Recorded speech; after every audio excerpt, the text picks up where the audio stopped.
जी हाँ दोस्तों, भोजपुरी में एक काफ़ी लंबे अरसे के बाद एक बेहतरीन लव स्टोरी मूवी आ रही है। साफ़ सुथरी और स्वच्छ है और इसकी खासियत है, इसमें एक मिठास है गांव की, और गांव की खूबसूरती है, और गांव के ऊपर पूरा फिल्माया गया है। बेहतरीन लोकेशन गांव का दिया गया है इस मूवी में। और इस मूवी का नाम है आसरा, और इसको लेकर आ रहे हैं हीरो रितेश पांडे। ट्रेलर आप लोगों के बीच में आ गया है। ट्रेलर के हिसाब से इस पूरी फिल्म की कहानी क्या होगी पूरी डिटेल में समझाऊंगा। यह कहानी सुनने के बाद शायद आपको फिल्म देखने की ज़रूरत नहीं पड़ेगी, तो इस वीडियो में बने रहिए मेरे साथ। अंत तक वीडियो पूरा देखें, आपको बहुत ही मज़ा आएगा। जी हाँ दोस्तों, आगे बढ़ते हैं इस वीडियो में।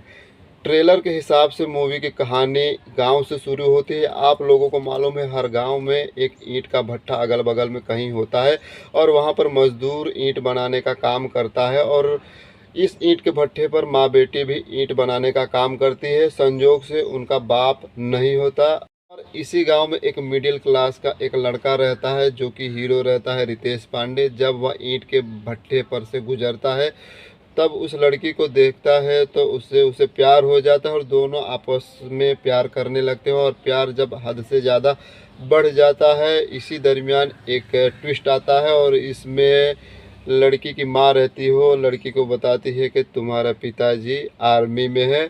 और यहाँ से कहानी थोड़ी पलट जाती है, और कुछ ऐसी ट्विस्ट इस कहानी में आता है कि लड़की बाद में हीरो को बोलती है कि आप अपने जीवन में कुछ बन के दिखाओ, तभी मुझसे शादी करना। और लड़का भी गांव छोड़कर शहर चला जाता है कुछ बनने के लिए। इसी दरमियान गांव में विलन रहता है, जो कि गुंडा। वो छल कपट से ऐसा चाल खेलता है और लड़की के साथ अपना विवाह तय कर लेता है। और जब विवाह तय हो जाता है, तो गांव का ही जो एक इंसान रहता है उस फिल्म में कॉमेडियन, वह यह बात हीरो के पास पहुंचाता है। जब यह बात हीरो सुनता है, तो वह भागा दौड़ा गांव में आता है, और इसी दरमियान संजोग से हीरोइन की मौत हो जाती है। लेकिन यहीं से कहानी दूसरा मोड़ ले लेती है, और जो कॉमेडियन रहता है वो हीरो को बोलता है कि जिस दिन आप इस गांव में अफसर बन के आओगे और इस मजदूर लोगों की स्थिति सुधारोगे, तो समझ लेना कि जो हीरोइन फुलवा रहती है उसकी दुआ असर कर गई।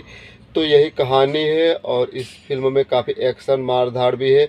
तो आपको यह कहानी कैसी लगी, फिल्म की स्टोरी मैंने कैसी बताई? अगर अच्छी लगी है तो इस चैनल को ज़रूर सब्सक्राइब, लाइक और अपने दोस्तों के साथ शेयर कीजिएगा।